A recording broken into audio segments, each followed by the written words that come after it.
अज जो ही प्रोग्राम 9 मुहर्रम उल हराम 1448 हिजरी में मुनक़िद थी रहियो आहे। मुहर्रम उल हराम जी फज़ीलत, उन जी ताज़ीम अल्लाह तबारक व तआला चैन महीनन में शुमार फरमाई आहे, जन में मुहर्रम जी फज़ीलत भी आहे। ही मुहर्रम जो महीनो शहादत जो महीनो आहे। उन सां गॾोगॾु मोमिनन जे लाइ सब्र जो भी हुक्म आहे। रब साईं जेको फरमायो, ऐं ईमान वारो, जेकॾहिं तव्हांखे तकलीफ़ पुजे, मुसीबत पुजे, आज़माइश पुजे, त तव्हां ॿिनि शयुनि खां कमु वठो, हिकु निमाज़ खां, ॿियो सब्र खां। शरीयत असांखे हुज़ूर पाक सल्लल्लाहु अलैहि वसल्लम जन जो दीन इहो ई सेखारे थो त जॾहिं बि तव्हांखे तकलीफ़ अचे, आज़माइश अचे, मुसीबत अचे, त तव्हां निमाज़ पढ़ो। जीअं हुज़ूर पाक सल्लल्लाहु अलैहि वसल्लम जन पंहिंजे मौक़े ते जॾहिं बि तकलीफ़ थी, मुशरिकिन तकलीफ़ ॾिनी, काफ़िरनि तकलीफ़ूं ॾिनियूं, त हुज़ूर पाक सल्लल्लाहु अलैहि वसल्लम जन निमाज़ खां मदद वठंदा, यानी अल्लाह जे तरफ़ रुजू थिया। ऐं ॿिए नंबर ते सब्र कयूं। सब्र जो नतीजो रब साईं फरमाए थो त इन्नल्लाह मअस साबिरीन, अल्लाह सब्र वारनि सां गॾु आहे। जेको सब्र कंदो रब साईं उन सां गॾु आहे। ॿी जाइ ते रब साईं फरमायो, व इन आक़बतुम फआक़िबू बिमिस्लि मा उक़िबतुम बिह वल इन सबरतुम लहु खैरुल लिस्साबिरीन। ए नबी पाक, जेकॾहिं तूं इहो मुशरिकनि खां, काफ़िरनि खां तूं जेतिरो उन्हनि ज़ुल्म कयो आहे, ज़्यादतियूं कयूं, तुंहिंजे मथां तकलीफ़ूं ॾिनी थियूं, जेकॾहिं उहे तूं वठे त वठी सघे थो, जाइज़ आहे, पर सब्र उन खां वधीक भलो आहे, छो त अल्लाह सब्र वारनि सां गॾु आहे।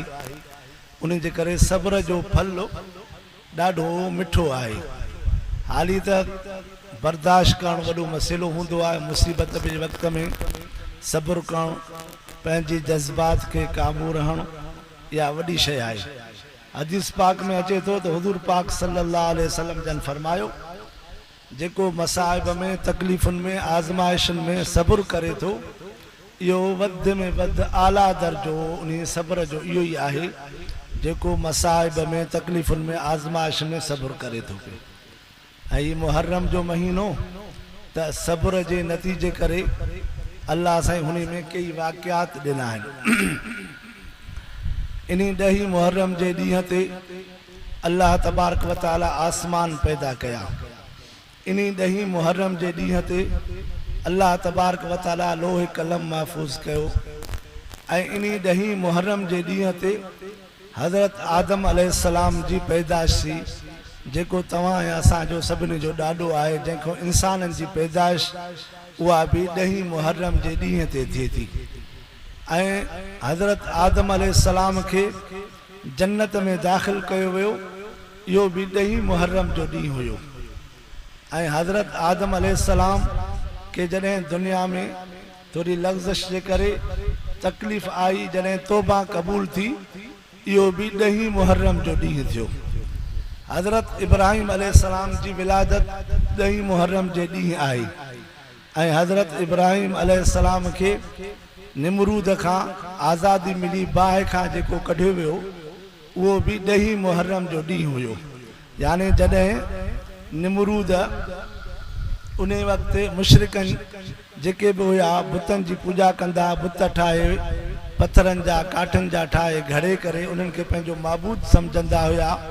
हज़रत इब्राहिम अलैहिस्सलाम उन्हनि खे झलियो त ख़ुदा हिकु आहे, जेको तव्हां ऐं असांजो मालिक आहे, जेको नफ़े ऐं नुक़सान जो मालिक आहे। इन्हनि बुतनि में का बि शइ न आहे, इहे ख़ुदि तव्हां पाण हथ सां ठाहिया आहिनि। ऐं हू काफ़िर मुशरिक उहे चवंदा त इहो सभु कुझु बुतनि जे हथ में आहे। पोइ हज़रत इब्राहिम अलैहिस्सलाम उन्हनि जो वॾो ॾींहुं हुयो, ईद जो ॾींहुं हुयो, उहो त रही पियो घर में। चए मां बीमार आहियां, इन सकीम। पोइ उन वक़्तु मौक़ो ॾिसी करे हज़रत इब्राहिम अलैहिस्सलाम उन्हनि बुतनि खे भुॻो यानी टुकड़ा टुकड़ा कयो। हिकिड़ो वॾो बुत जेको हो उन जे कुल्हे जे मथां हिकिड़ो कुहाड़ो रखी छॾियईं। जीअं आया अची ॾिठूं त असांजा बुत सभु भॻा पिया आहिनि ऐं हिकिड़ो कुहाड़ो उन वॾे बुत जे मथां आहे।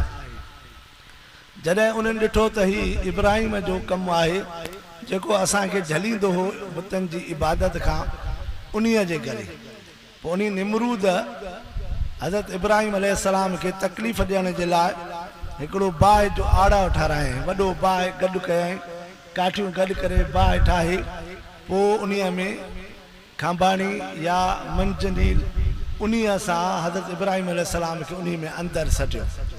बाहि में अंदरि सटियईं त जीअं ख़तमु थी ॻरी ख़तमु थी वञे, सड़ी वञे। पर अल्लाह तबारक व तआला बाहि खे फरमायो कुलना या नारू कुनी बरदम व सलामन अला इब्राहिम, यानी बाहि एतिरी ई थधी थी वञो जो इब्राहिम अलैहिस्सलाम खे तकलीफ़ न पुॼे, न एॾी घणी थधी थी वञे जो थधि पुॼेसि, न एॾी गरम थिए त जो उनखे तपश अचे, बल्कि बरदम व सलामन सलामती वारी थी वञे, थधी बि थी ऐं सलामती वारी थी पए। उन जे करे हज़रत इब्राहिम अलैहिस्सलाम खे जेके रसा ॿधिया हुआ, हथ ऐं पेर ॿधी करे उछलायूं, उहे रसा त सड़ी विया पर हज़रत इब्राहिम अलैहिस्सलाम जो हिकु वार बि न सड़ियो। इहा आहे रब साईं उन जी हिफ़ाज़त फरमाई।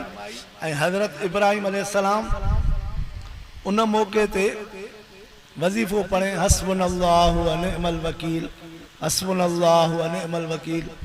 जिब्राइल अलैहिस्सलाम आयो, चए त जेका मदद चए असां कयूं। चए अल्लाह मोकिलियो थी, तूं पाण आयो आहे। चए मां पाण आयो आहियां। चए रब साईं मूंसां गॾु आहे, उहो मूंखे ॾिसे थो, तंहिंजे करे तुंहिंजी बि ज़रूरत न आहे। एॾो अक़ीदे जो पको हो इब्राहिम अलैहिस्सलाम। तॾहिं इहो वज़ीफ़ो पढ़े हस्बुनल्लाहु व निअमल वकील। अल्लाह साईं उनखे हिफ़ाज़त सां रहायो ऐं बाहि खे इहो हुकुम थियो त थधी थी वञे। हाणे इन बाहि मां निजात मिली, निमरूद ख़तमु थी वियो ऐं हज़रत इब्राहिम अलैहिस्सलाम खे आज़ादी मिली, उहा बि 2 मुहर्रम जे ॾींहं ते मिली। ऐं अहिड़े मौक़े सां फ़िरौन जेको हज़रत मूसा अलैहिस्सलाम सां जंग लड़े पियो, हमेशह विड़े पियो, जंहिं पाण खे अना रब्बुकुमुल आला सॾायो, मां पाण ख़ुदा आहियां, मुंहिंजी इबादत कयो, मुंहिंजे दर ते जेको सभु शइ करे पियो, उन्हीअ खे बि जॾहिं ग़र्क़ कयो वियो नील दरिया में, त उन वक़्तु हज़रत इब्राहिम हज़रत मूसा अलैहिस्सलाम खे जेका आज़ादी मिली ऐं मूसा अलैहिस्सलाम सां जेका क़ौम हुई, उहो बि 2 मुहर्रम जो ॾींहुं हुयो। ईसा अलैहिस्सलाम हिन दुनिया में ॼायो आहे, उहो बि 2 मुहर्रम जो ॾींहुं आहे। हज़रत दाऊद अलैहिस्सलाम जी तौबा क़बूल थी, उहो बि 2 मुहर्रम जो ॾींहुं आहे। हज़रत अयूब अलैहिस्सलाम खे जेका बीमारी थी, तकलीफ़ थी, पूरो जिस्म ॻरी वियो, जीत जड़ा जिस्म में अची विया, यानी ॿार जुदा थी विया, घरवारी जुदा थी वई, सभु कुटुंब जुदा थी वियो। हज़रत अयूब अलैहिस्सलाम अकेलो अची रहियो ऐं एतिरे जिस्म में जीत चिंबड़ी आहे, पूरो जिस्म सॼो जीत उनखे खाइनि पिया, जिस्म ॻरी वियो हो। एसि ताईं जो किताबनि में अचे थो, जॾहिं हज़रत अयूब अलैहिस्सलाम खे ज़बान में फट थिया, उन वक़्तु रब साईं खां दुआ करे तो रब अन्नी मस्सनी ज़ुर्रु व अंता अरहमुर राहिमीन। ए रब साईं हाणे तूं मुंहिंजे मथां रहम कर, जेका तुंहिंजे हमद ऐं तारीफ़ वारी ज़बान मुंहिंजी बयानु कंदी आहे, उन में जेकॾहिं ज़ख़्म थी पिया, हाणे हमद बयानु बंदि थो थिए पियो, तारीफ़ तुंहिंजी बयानु नथी थींदी। इन जे करे उन मौक़े ते हज़रत अयूब अलैहिस्सलाम इहा दुआ घुरी त अल्लाह ताला उनखे शिफ़ा ॾिनी। इहो बि 2 मुहर्रम जो ॾींहुं आहे, तंहिंजे करे 2 मुहर्रम जे ॾींहं खे वॾी फज़ीलत आहे। हुज़ूर पाक सल्लल्लाहु अलैहि वसल्लम जन 2 मुहर्रम जे ॾींहुं रोज़ो रखियो। जॾहिं रोज़ो रखियो, सहाबा खे बि हुकुम कयूं त 2 जो रोज़ो रखो।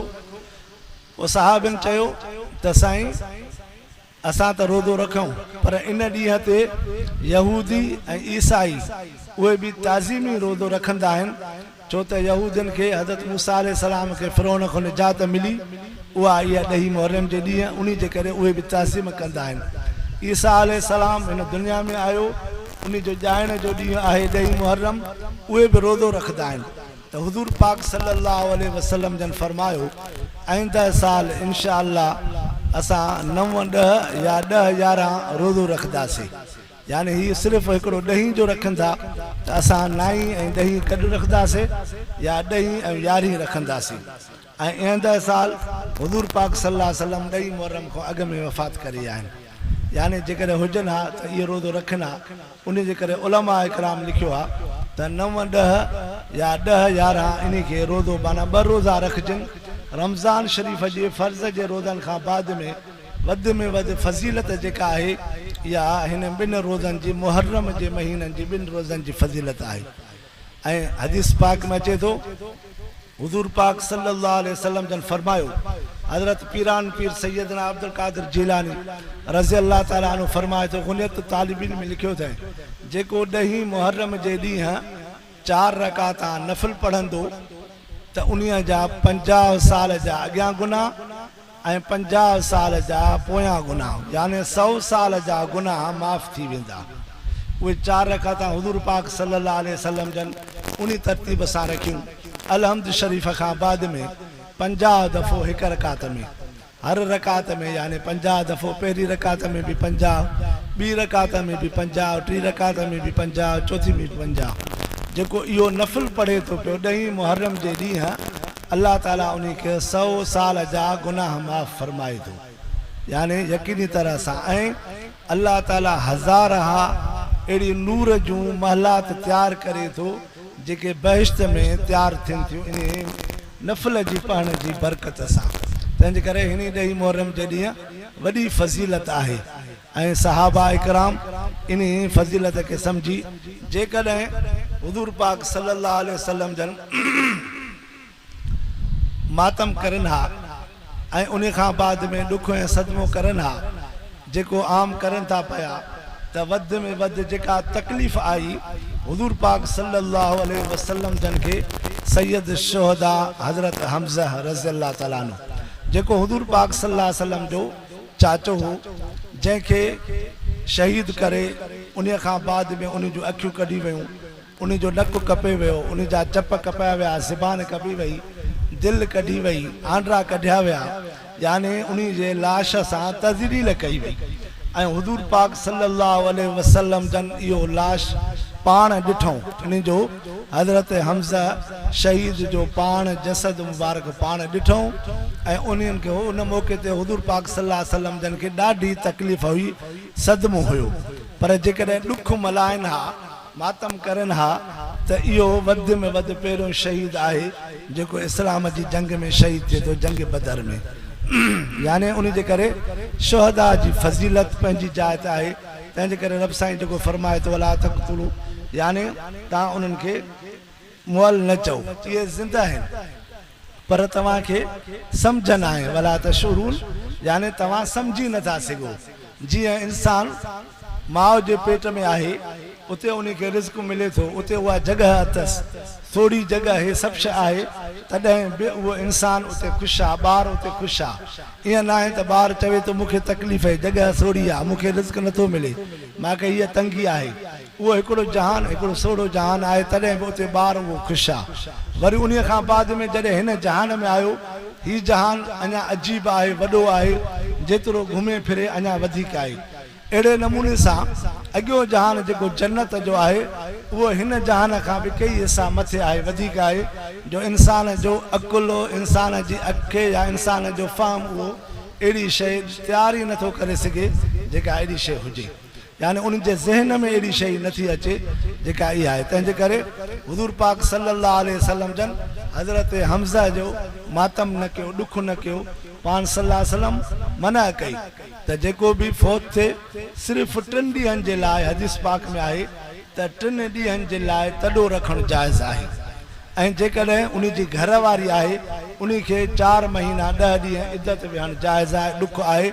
बाक़ी कंहिंजे लाइ बि इहा शरीयत इजाज़त नथी ॾे त उहो साल साल में 12 महीने या पंहिंजा पिटका करे सटका करे कंहिं बि न आहे। न साहबा इकराम कयो, बदरी साहबा हुया, सभु साहबी शहीद थिया, यानी बदर में उन्हनि जी फज़ीलत सभिनि खां मथे आहे। जंग उहद में साहबा इकराम शहीद थिया, उन्हनि जी फज़ीलत मथे आहे। जंग हुनैन में उन्हनि जी फज़ीलत मथे आहे। उन्हनि जे लाइ बि इहा शइ न आहे त मातम कयो, ॾुख कयो। उन्हनि खां वधीक हज़रत पीरान पीर साईं चवे थो त ख़ुदि हुज़ूर पाक सल्लल्लाहु अलैहि वसल्लम जन सूमर जे ॾींहुं वफ़ात करे आहिनि। सूमर जे ॾींहं जी फज़ीलत वॾी आहे, रोज़ो रखण जी फज़ीलत आहे। पर जेकॾहिं ॾींहंनि खे फज़ीलत हुजे हा त ॾुख ऐं ग़म में त वधि में वधि सूमर जे ॾींहुं ॾुख ग़म थिए हा, छो त हुज़ूर पाक सल्लल्लाहु अलैहि वसल्लम जन सूमर जे ॾींहुं वफ़ात करे आहिनि। ऐं उन खां बाद में सभ खां अव्वल ख़ुलफ़ा राशिदीन यानी सैयदना अबू बकर सिद्दीक़ रज़ियल्लाहु ताला अन्हु उहे बि सूमर जे ॾींहुं वफ़ात कई आहे। जेकॾहिं ॾुख ऐं ग़म मल्हायो वञे हा त उन्हनि जे लाइ मल्हायो वञे हा, तॾहिं बि उन्हनि जे लाइ इहा शइ न थी। उम्मे फज़ैल बिन हारिस रज़ियल्लाहु ताला अन्हु साहबी सगोरी उहा हुज़ूर पाक सल्लल्लाहु अलैहि वसल्लम जन वटि आई।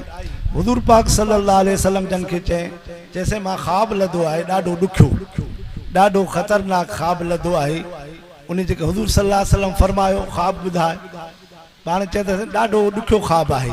पाण चयो त ख़्वाब ॿुधाए, कहिड़ो ॾुखियो ख़्वाब लधो थी? चइसे ॾुखियो ख़्वाब इहो आहे त तव्हांजे जिस्म जो टुकड़ो गोश्त जो कपे करे मुंहिंजी झोली में सटियो वियो आहे। त हुज़ूर पाक सल्लल्लाहु अलैहि वसल्लम जन उन खे मुबारक ॾिनी त तूं इंशाअल्लाह इहो ख़्वाब भलो आहे ऐं मुंहिंजो ॾोहिटो जेको बीबी फातिमा रज़ियल्लाहु ताला अन्हा ॼमंदो उहो तूं पाड़ींदे, उन जी तूं परवरिश कंदे। इन जो ख़्वाब जी ताबीर इहा आहे। पोइ हज़रत हुसैन रज़ियल्लाहु ताला अन्हु जॾहिं ॼायो अम्मा फातिमा ज़हरा रज़ियल्लाहु ताला अन्हु खे त उन परवरिश जे लाइ उम्म फज़ैल बिन्त हारिस खे ॾिनई त हिन जी परवरिश कर। उहा खीर पीआईंदी, उन जी परवरिश कंदी। ऐं कुझु वक़्त खां पोइ 2 महीननि खां बाद में हुज़ूर पाक सल्लल्लाहु अलैहि वसल्लम जन जे झोली में खणी आई, ख़िदमत में आई हज़रत हुसैन रज़ियल्लाहु ताला अन्हु खे। हुज़ूर पाक सल्लल्लाहु अलैहि वसल्लम जन जी झोली मुबारक में रखें। हुज़ूर पाक सल्लल्लाहु अलैहि वसल्लम मुरकनि पिया, खिलनि पिया। 2 मिंट 3 मस घुरिया, 2-3 घड़ियूं गुज़रियूं त हुज़ूर पाक सल्लल्लाहु अलैहि वसल्लम जो चेहरो मुबारक तब्दील थी वियो ऐं अखियुनि मां ॻोढ़ा वहनि था। चेहरो ॻाढ़ो ॻाढ़ो लाल थी वियो आहे ऐं ॻोढ़ा हुज़ूर सल्लल्लाहु अलैहि वसल्लम जा किरनि था पिया। उम्म फज़ैल थी चवे त हुज़ूर पाक सल्लल्लाहु अलैहि वसल्लम जी इहा हालत मां ॾिठमि, साईं छो था रो? अॻ में त तव्हां खिलो पिया, हे तव्हांजो ॾोहिटो आहे, तव्हांजो सुहिणो हसीन जमील ॾोहिटो हज़रत हुसैन आहे ऐं तव्हां रो था। चए हज़रत जिब्राइल अलैहिस्सलाम मूं वटि आयो हाणे ऐं मूंखे चए त हिन ॾोहिटे खे शहीद कयो वेंदो ऐं जंहिं जॻह ते शहीद कयो वेंदो उन्हीअ जी मिटी बि मां वटि आंदी वई। उहा रत सां भरियल हुई, यानी करबला जी मिटी, उहा बि मूंखे ॾेखारी वई ऐं मुंहिंजी उम्मत मां मुंहिंजे हिन ॾोहिटे खे शहीद कंदा। हुज़ूर पाक सल्लल्लाहु अलैहि वसल्लम फरमायो मां इन जे करे रोआं थो पियो, ॾुख थो थिए त मुंहिंजो ॾोहिटो इन खे शहीद कयो वेंदो। यानी एॾी फज़ीलत। ऐं हज़रत हसन ऐं हज़रत हुसैन जॾहिं ॿई गॾु बीहंदा, साहबा इकराम चवनि था हज़रत उमर रज़ियल्लाहु ताला अन्हु फरमाए थो त हुज़ूर पाक सल्लल्लाहु अलैहि वसल्लम जूं सिकूं असांखे उल्हंदियूं सीने खां मथे मुबारक ताईं।